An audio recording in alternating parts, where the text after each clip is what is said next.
Hello. आज हम पढ़ेंगे अवतल दर्पण द्वारा विभिन्न स्थितियों के लिए प्रतिबिंब का बनाना। और यदि वस्तु अनंत पर हो, यदि वस्तु वक्रता केंद्र पर हो, यदि वस्तु फोकस पर हो, यदि वस्तु फोकस और ध्रुव के बीच हो, यदि वस्तु वक्रता केंद्र और फोकस के बीच हो, यदि वस्तु अनंत और वक्रता केंद्र के बीच हो, इस तरह के प्रतिबिंब अगर वस्तु रखा गया हो तो अवतल दर्पण में कैसे, कहाँ, किस प्रकार, किस नेचर के, किस प्रकृति के प्रतिबिंब बनेगा, इसके बारे में हम अध्ययन करेंगे। इससे पहले थोड़ा सा मैं आपको बताऊंगा हिंट। थोड़ा सा देखिए, यदि अवतल दर्पण है ये, ठीक है, यदि अवतल दर्पण है, ये प्रिंसिपल एक्सिस बोलते हैं, इसको मुख्य अक्ष बोलते हैं। ये पी है, जो ये इसको ध्रुव बोलते हैं, और ये आपका फोकस है, ये आपका सेंटर ऑफ कर्वेचर है, वक्रता केंद्र है। यदि कोई किरण प्रिंसिपल एक्सिस के पैरेलल होती है, यानी समानांतर होती है, यदि कोई किरण यदि मुख्य अक्ष के समानांतर होती है, आती है, तो इस दर्पण से टकराने के बाद, अवतल दर्पण से टकराने के बाद फोकस होकर गुजरती है। ये याद रखना है, पहला स्थिति।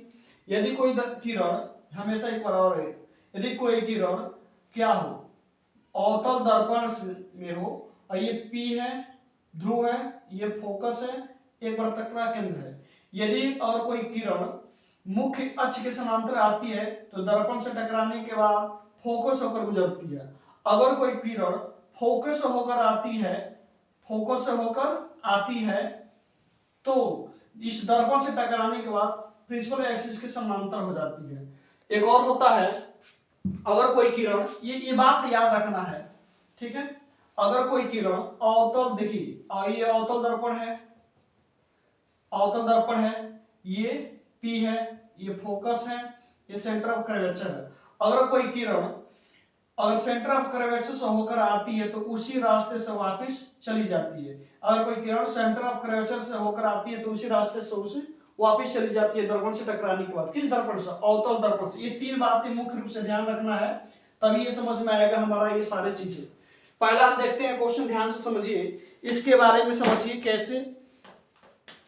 पहला आपका क्वेश्चन है, देखिए ध्यान से, ये दिया है, यदि वस्तु अनंत पर हो, अनंत का मतलब बहुत ही दूर हो, हमें पता ना हो, यदि वस्तु अनंत पर हो तो ध्यान से समझिए, उस वस्तु अनंत से आने वाली प्रकाश की किरणें इस अवतल दर्पण से टकराकर फोकस होकर गुजरेगी। यदि पुनः हमारा एक और फोकस होकर गुजरेगी तो देखिए ये वस्तु, पहला ध्यान से समझना है, अवतल दर्पण द्वारा विभिन्न स्थितियों के लिए प्रतिबिंब कहां बनता है। यदि वस्तु अनंत पर हो तो इसका देखिए ये आरेख ऐसे बनेगा, आरेख ऐसे बनेगा, हमारा आरेख ऐसे बनेगा। इसके बाद से देखिए वस्तु का प्रकृति क्या होगा, तो वस्तु का प्रकृति क्या है, देखिए प्रकृति का मतलब ये होता है, ये वस्तु की स्थिति कहाँ होगी, तो वस्तु की स्थिति फोकस पर होगी। उसकी प्रकृति क्या होगा, वस्तु एकदम बिंदुनुमा होगा और वास्तविक होगा। वस्तु वास्तविक होगा, बिंदुनुमा होगा और फोकस पर हो, उसका प्रतिबिंब बनेगा। यदि वस्तु हमारा अनंत पर हो तो अवतल दर्पण में हमारा वस्तु की स्थिति फोकस पर होगी। वह कैसा होगा, वह बिंदुनुमा होगा और वस्तु से बहुत ही छोटा होगा, सीधा होगा, ये कंफर्म नहीं है क्योंकि बिंदुनुमा होगा। और ये क्या होगा, इसकी वास्तविक होगा।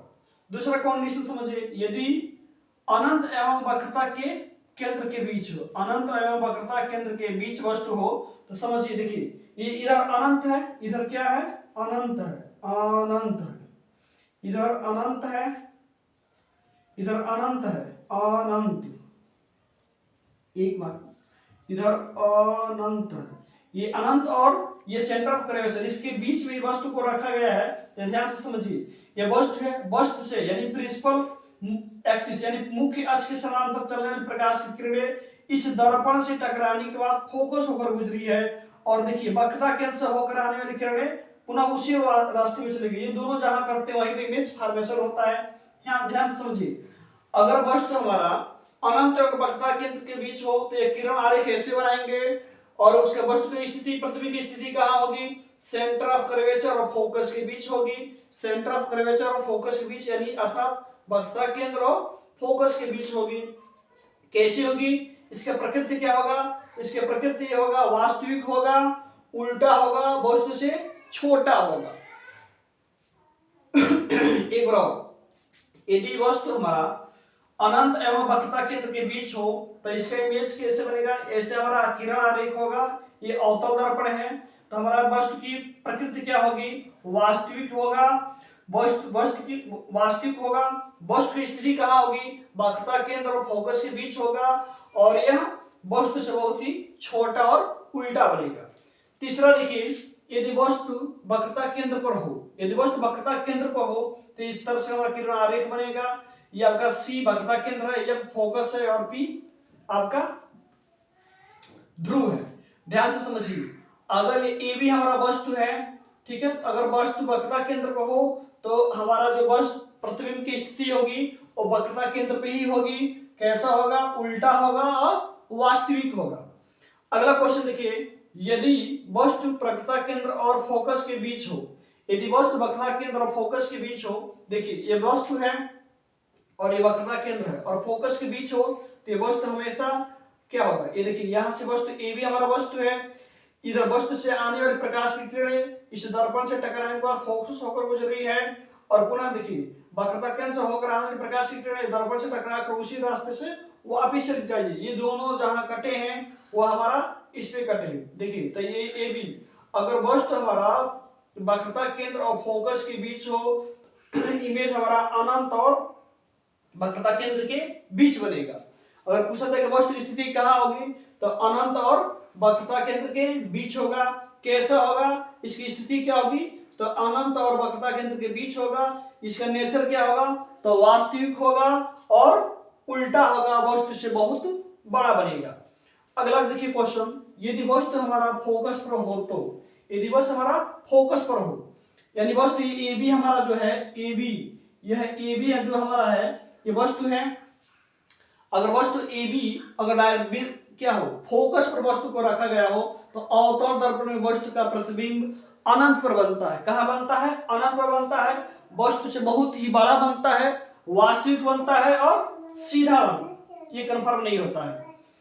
अगला क्वेश्चन है आपका, यदि वस्तु फोकस और ध्रुव के बीच हो तो हमारा फॉर्मेशन कैसे बनेगा? ऐसे हमारा फॉर्मेशन बनेगा, याद रखिए। देखिए ध्यान से, इसमें हमारा क्या होता है, इसमें जो भी इमेज बनता है वर्चुअल यानी कि आभासी हम कह सकते हैं, आभासी बनेगा। और क्या बनेगा? सीधा बनेगा, वस्तु से बहुत ही बड़ा बनेगा और दर्पण के पीछे बनेगा। यानी वास्तविक और आभासी इमेज में क्या अंतर है ये ध्यान से समझिए। वास्तविक इमेज उसे कहते हैं जो दर्पण के ठीक सामने बनता है, वो वास्तविक इमेज होता है, और आभासी इमेज का मतलब होता है जो दर्पण के पीछे बनता हो वह आभासी इमेज कहलाता है। ये सब बातों को ध्यान में रखते हुए ये सब तैयार कर लेंगे। ये एग्जाम की दृष्टि से बहुत ही इंपॉर्टेंट क्वेश्चन है। ये 6 जो टॉपिक है, ये 6 टॉपिक आपके एग्जाम में नेसेसरी होगा। इसके लिए आप इस वीडियो को लाइक कीजिए, शेयर कीजिए और